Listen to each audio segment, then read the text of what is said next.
VS അച്യുതാനന്ദന്റെ ഒരു driver രാജനുമായി എനിക്ക് ബന്ധമുണ്ടെങ്കിൽ ആ രാജനെ ഞാൻ മാധ്യമമാക്കുകയാണ് VS അച്യുതാനന്ദന്റെ അടുത്തേക്ക് കാര്യം കിട്ടാൻ. അപ്പൊ ഞാൻ അവിടെ മാധ്യമമാക്കുന്നത് രാജനെ.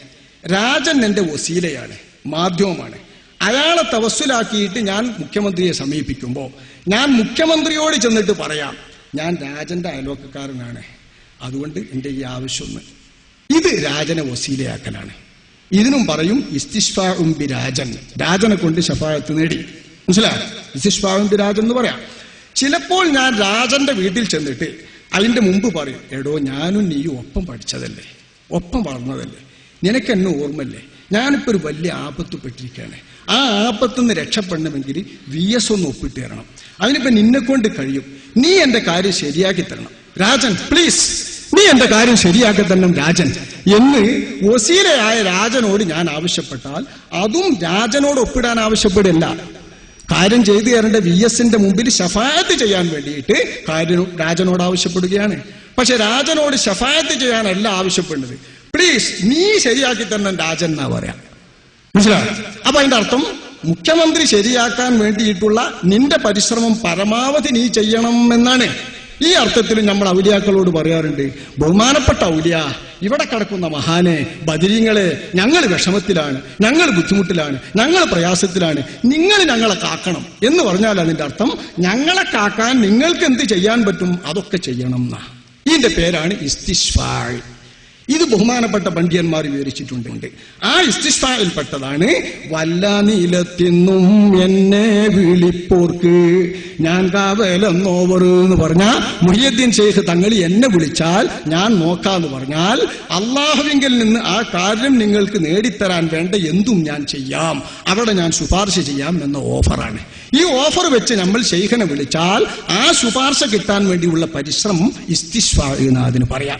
ഈ ഇസ്തിശ്ഫായിനെ പ്രാർത്ഥന എന്ന് വിളിക്കുന്നത് ദുരുപയോഗമാണ്, അർത്ഥം തിരിയാത്തവന്റെ വിവരക്കേടാണ്. അതാണ് നിങ്ങളോട് ഞാൻ പ്രാർത്ഥനയുടെ അർത്ഥം ചോദിപ്പിച്ചത്, നിങ്ങളെ കുഴക്കാനല്ല. മനസ്സിലായോ? നമുക്ക് വിഷയം മനസ്സിലായോ? ഉസ്താദ് അച്യുതാനന്ദന് രാജനറിയാം, ഈ വിഷയം ഇപ്പൊ പറഞ്ഞു നിങ്ങൾക്ക് മനസ്സിലായോ? ഉസ്താദ് പറഞ്ഞല്ലോ ഉദാഹരണം. ഇപ്പൊ പടച്ചതമ്പുരാന് ഈ കാസർഗോഡുള്ള ഈ ബഷീറിനെ അറിയാം, നേരെ മറിച്ച് അച്യുതാനന്ദനെ ഇപ്പൊ നമ്മ പരിചയപ്പെടുത്തുമ്പോ രാജനെ നമുക്കറിയുന്നു, രാജനോട് നമ്മ പറയുന്നു. ഇതും അതും എങ്ങനെയാണ് ബന്ധപ്പെടുത്തുന്നത്? പടച്ചതമ്പുരാൻ ആരാണ്? കണ്ടനാടിയേക്കാൾ അടുത്തിരിക്കുന്ന പടച്ചതമ്പുരാനെ ആരെയെങ്കിലും പരിചയപ്പെടുത്തേണ്ട ആവശ്യമുണ്ടോ? അതിലേക്ക് ഈ ദുനിയവിയായ ഭൗതിക ലോകത്ത് നടക്കുന്ന ഈ മുഖ്യമന്ത്രിയുടെയും ജഡ്ജിയുടെയും കാര്യങ്ങളിലൊക്കെ പറഞ്ഞ് പടച്ചതമ്പുരാന്റെ വിലയെ കുറക്കുകയാണ് ഉസ്താദ് ചെയ്യുന്നത് ഈ അവസരത്തിൽ. അല്ല സഹോദര, ഇസ്തിശ്ഫാവും പ്രാർത്ഥനയും തമ്മിലുള്ള വ്യത്യാസം നിങ്ങൾക്ക് മനസ്സിലാക്കി തന്നാണ്, നിങ്ങൾ മറക്കാനായിട്ടില്ല. ഇസ്തിശ്ഫാവും പ്രാർത്ഥനയും തമ്മിലുള്ള വ്യത്യാസം നിങ്ങളെ മനസ്സിലാക്കി തരികയാണ്. ഒരാളെ ശുപാർശയ്ക്ക് വേണ്ടിയിട്ട് ആവശ്യപ്പെടുമ്പോൾ തന്നെ ശുപാർശ എന്ന വാക്കുപയോഗിക്കാതെയും ശുപാർശ ചെയ്യണേ എന്ന് വാക്കുപയോഗിക്കാതെയും കാര്യം നടത്തുന്ന ആളായിട്ട് അവതരിപ്പിക്കുന്ന രീതിയുണ്ട്.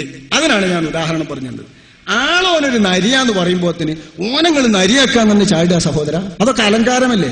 അപ്പൊ ഉദാഹരണം നിങ്ങൾക്ക് പഠിപ്പിക്കണമെങ്കിൽ ഏതാണ്ട് ഉദാഹരണം ഞാൻ പറയാം. അള്ളാന്റെ കാര്യം നിങ്ങൾക്ക് തിരിയാൻ വേണ്ടി അള്ളാന്റെ മഖ്ലൂക്കല്ലാതെ എന്തുദാഹരണ സഹോദര ഞാൻ പറയണ്ടേ? അള്ളാന്റെ മഖ്ലൂക്കല്ലാതെ എന്തുദാഹരണം ഞാൻ നിങ്ങളോട് പറയും? അത് ചോദിക്കരുത്, കാരണം ഞാൻ ചോദിച്ചത് അള്ളാഹുവിനെ പരിചയപ്പെടുത്തേണ്ട ആ രീതിയിൽ, അത് പറയും, പരിചയപ്പെടുത്തേണ്ട ആ രീതിയിലാണ് മനസ്സിലാക്കി അത് പരിചയപ്പെടുത്തി പടച്ചതമ്പുരാനെ കുറിച്ച് ഈ സദസ്സിൽ. അപ്പൊ നിങ്ങൾ പറയേണ്ടത് പരിചയപ്പെടാത്ത ആളുടെ മുമ്പിലേ ഈ ശുപാർശ പറയാൻ പറ്റുള്ളൂ എന്നാ. VS അച്യുതാനന്ദനെ പരിചയമുള്ള ആളാണ് ഞാനെങ്കിലും എന്നെ VS അച്യുതാനന്ദന് പരിചയമുണ്ടെങ്കിലും രാജൻ എന്ന് പറയുന്നത് പിണറായി രാജനാന്ന് വെച്ചോളി, എന്നാ കാര്യം മനസ്സിലാവും. പിണറായി രാജൻ പാർട്ടി സെക്രട്ടറി, ആ ആളുടെ അടുത്താണ് ഞാൻ താമസിക്കുന്നത്, അയാളെ ബന്ധപ്പെട്ട ആളാണ് ഞാനെന്ന് പറഞ്ഞാൽ അച്യുതാനന്ദന് ബറി. അപ്പൊ പരിചയമുള്ള ആൾക്കുണ്ട് ഒരു ഇസ്തിശ്ഫായ്, പരിചയമുള്ള ആളോ പരിചയമില്ലാത്ത ആളോ എന്ന് വ്യത്യാസമല്ല. അള്ളാഹുവിന്റെ കാര്യവും അള്ളാന്റെ ദർബാറിലെ ചോദ്യവും ഈ മഖ്ലൂക്കിനോടുള്ള ചോദ്യം പറഞ്ഞല്ലാതെ പരിചയപ്പെടുത്താൻ വേറെ മാർഗമില്ല സഹോദര. ഉദാഹരണം മഖ്ലൂക്കല്ലാതെ വേറല്ല. അപ്പൊ ആ മഖ്ലൂക്കിൽ വെച്ച് രാജാതിരാജനായ റബ്ബിന്റെ സദസ്സിൽ ദർബാറിൽ വെക്കുന്ന ചോദ്യം ഈ സംസ്ഥാനത്തിന്റെ രാജനായ മുഖ്യമന്ത്രിയുടെ മുമ്പിൽ അവതരിപ്പിക്കുന്ന രീതി ഞാൻ പറഞ്ഞു എന്നേ ഉള്ളൂ. മുഖ്യമന്ത്രി കാഫിറാണ്, നമ്മൾ മുസ്ലിമാണ്, ഇത് വ്യത്യാസമുണ്ട്. മുഖ്യമന്ത്രി മനുഷ്യനാണ്, അള്ളാഹു സൃഷ്ടാവാണ്, ഈ വ്യത്യാസവുമുണ്ട്. പക്ഷെ മുഖ്യമന്ത്രിക്ക് പരിചയമുള്ളത് മാത്രമേ ശഫാഅത്ത് അല്ലാതിരിക്കൂ, പരിചയമില്ലാത്തപ്പോഴേ ശഫാഅത്ത് ആവുള്ളൂ എന്ന് നിങ്ങൾ പറയുന്നത് തെറ്റാ. പരിചയമുണ്ടെങ്കിലും പരിചയമില്ലെങ്കിലും ശഫാഅത്ത് ആവൂലേ? മുഖ്യമന്ത്രി അത് മനസ്സിലാവില്ലേ? പടച്ച തമ്പുരാന്റെ അടുത്തേക്ക് മുഖ്യമന്ത്രിനെ ഉപയോഗപ്പെടുത്തുന്നത് എന്തിനാണെന്നാണ് ഞാൻ ചോദിച്ചത്. പിന്നെ ആരെയാ കുട്ടി ഉപയോഗപ്പെടുത്തുന്നത്? പിന്നെ വേറൊരു പടച്ചോനില്ലേ? പ്രാർത്ഥിക്കുന്നവൻ എന്നോട് പ്രാർത്ഥിക്കട്ടെ, ഞാൻ ഉത്തരം ചെയ്യാമെന്നാണ് വിശുദ്ധ ഖുർആനിൽ അല്ലാഹു സുബ്ഹാനഹു വ തആല പറയുന്നത്. അതിനിവിടെ എന്താ എതിര്? പ്രവാചകൻ സല്ലല്ലാഹു അലൈഹി വസല്ലം അതിനിവിടെ എന്താണ് എതിര് കുട്ടി? ഇബാദ, പ്രാർത്ഥന ആരാധനയാണ്. വഖാല റബ്ബുക്കും ഉദൂനി അസ്തജിബ് ലക്കും ഇന്നല്ലദീന യസ്തക്ബിറൂന അൻ ഇബാദത്തിഹി സയദ്ഖുലൂന ജഹന്നമ ദാഖിരീൻ. ഖുർആനിന്റെ പരിഭാഷ എന്റെ കയ്യിലുണ്ട്. കെ.വി. ഉസ്താദിന്റെ പരിഭാഷ. കോഴിക്കോട് വലിയ കാലിന്റെ പരിഭാഷ എന്റെ കയ്യിൽ. അതാണ് കുട്ടിയെ പിഴവ്. അതാണ് ഞാൻ പറഞ്ഞത്. കഴിഞ്ഞ പ്രാവശ്യത്തിൽ നിങ്ങൾ തീരെ വരാത്തത് കൊണ്ടാണ് ഈ അബദ്ധം പറ്റിയത്. നിങ്ങൾ ദയവ് ചെയ്തിട്ട് ആ പരിഭാഷക്കാട് വെച്ചിട്ട് ഈ വിഷയം തന്നെ പ്രതിപാദിക്കുന്ന ഒരു നുസ്രത്തുൽ അനാ എന്ന് പറഞ്ഞൊരു മാസിക ഇവിടെ ഉണ്ടാവും, പുറത്ത് വെക്കാൻ. അവിടെ ബുക്കിലുണ്ടോ? എന്തെങ്കിലും ഉണ്ടാവും ആ ബുക്ക്. അത് നിങ്ങളെ കയ്യിലുണ്ടോ? എന്നാൽ അതിനെടുത്തിട്ട് പറയുന്നു, ഞാൻ നുസ്രത്തുൽ അനാമിന്റെ ആ കോപ്പി നിങ്ങൾക്ക് വായിച്ചാലും മനസ്സിലാക്കിയാൽ അതൊക്കെ തിരിയും. ഈ വിഷയം തന്നെ പറഞ്ഞത്. നിങ്ങൾ ദയവ് ചെയ്തിട്ട് ആ പരിഭാഷക്കാട് വെച്ചിട്ട് ഈ വിഷയം തന്നെ പ്രതിപാദിക്കുന്ന ഒരു നുസ്രത്തുൽ അനാ എന്ന് പറഞ്ഞൊരു മാസിക ഇവിടെ ഉണ്ടാവും, പുറത്ത് വെക്കാൻ. അവിടെ ബുക്കിലുണ്ടോ? എന്തെങ്കിലും ഉണ്ടാവും ആ ബുക്ക്. അത് നിങ്ങളെ കയ്യിലുണ്ടോ? എന്നാൽ അതിനെടുത്തിട്ട് പറയുന്നു, ഞാൻ നുസ്രത്തുൽ അനാമിന്റെ ആ കോപ്പി നിങ്ങൾക്ക് വായിച്ചാലും മനസ്സിലാക്കിയാൽ അതൊക്കെ തിരിയും. ഈ വിഷയം തന്നെ പറഞ്ഞത്. നിങ്ങൾക്ക് ഇവിടെ ഞാൻ ഉദാഹരണം പറഞ്ഞു തന്നു. പടച്ചവനോട് ആവശ്യപ്പെടുന്ന ആവശ്യം, പ്രാർത്ഥന ഏത്, ഇസ്തിശ്ഫാ ഏത് എന്ന് മനസ്സിലാക്കി തരാനാണ് ഉദാഹരണം. അള്ളാന്റെ മുമ്പിൽ ഉദാഹരിക്കാൻ ഉദാഹരണം എന്ന് പറഞ്ഞാൽ തന്നെ തിരിയുന്നത് പറഞ്ഞ് തിരിയാത്തത് മനസ്സിലാക്കി കൊടുക്കുകയാണ്. ഇവിടെ തിരിയുന്നത് നമുക്ക് സൃഷ്ടികളല്ലേ അല്ലെ? സൃഷ്ടികളല്ലേ ഇവിടെ നമുക്ക് മനസ്സിലാവുന്നതുള്ളൂ. പ്രാർത്ഥന നടത്താൻ അല്ലാഹ് നമ്മളെല്ലാം അത് നിങ്ങൾ പ്രാർത്ഥനയൊപ്പം പഠിക്കുകയാണ്. പ്രാർത്ഥന എന്നാൽ എന്താ നിങ്ങൾ പറയും? പ്രാർത്ഥന എന്നാൽ എന്താണ്? പറഞ്ഞല്ലോ, ഒരു സൃഷ്ടികളോട് നടത്തുമ്പോഴേക്ക് അത് പ്രാർത്ഥന തന്നെ. അള്ളാഹുവിനെ നടത്തുമ്പോഴും പ്രാർത്ഥന തന്നെ.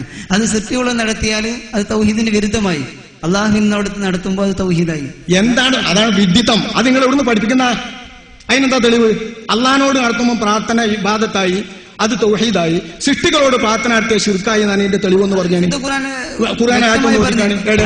ഞാൻ പറഞ്ഞല്ലോ, നബി സല്ലല്ലാഹു അലൈഹി വസല്ലം തങ്ങൾ പറഞ്ഞില്ല, അദ്വാഉ വൽ ഇബാദ, പ്രാർത്ഥന ആരാധനയാണ്. അത് തെറ്റാണ്. അതിന്റെ അർത്ഥം പ്രാർത്ഥന ആരാധനയാണ് എന്നല്ല വാചകത്തിന്റെ അർത്ഥം. അത് പറഞ്ഞത് ഞാൻ പറഞ്ഞത് നിങ്ങൾ സ്വീകരിക്കോ? പരിശോധിക്കും.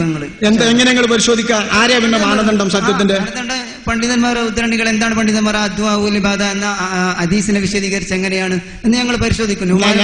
പരിശോധിച്ചിട്ട് നിങ്ങൾ ആരാ സ്വീകരിക്കുക?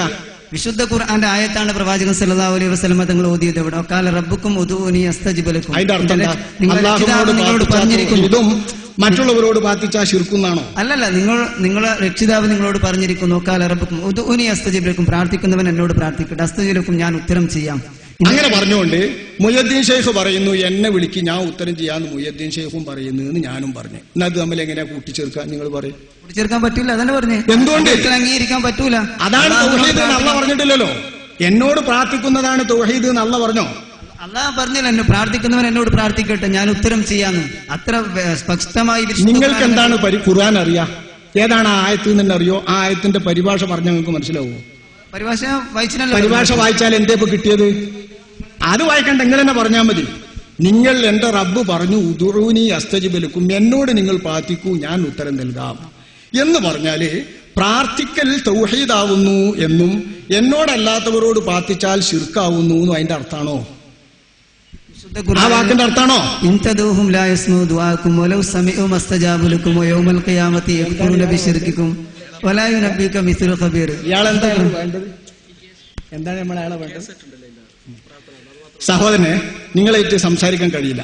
നിങ്ങളോട് ഞാൻ തോറ്റു. നിങ്ങളൊരു കാര്യം ചെയ്യുക, പ്രാർത്ഥനയുടെ ഒരു കാസറ്റ് ഇവിടെ ഉണ്ട്. പ്രാർത്ഥന ഇവിടെ നടന്ന അതേ പ്രാർത്ഥന എന്ന വിഷയത്തെ പറ്റി സംസാരിച്ച ഒരു കാസറ്റ് ഉണ്ട്. ആ കാസറ്റ് നിങ്ങൾ ശ്രദ്ധിച്ച് വായിച്ച് കേട്ടിട്ട് പഠിച്ചിട്ട് മനസ്സിലാക്കുക. നിങ്ങളോട് സംസാരിച്ചാലേ കഴിയില്ല. നിങ്ങൾ വേറെ ചോദിച്ചോളൂ. ഈ ചോദ്യങ്ങൾ ചോദിക്കാൻ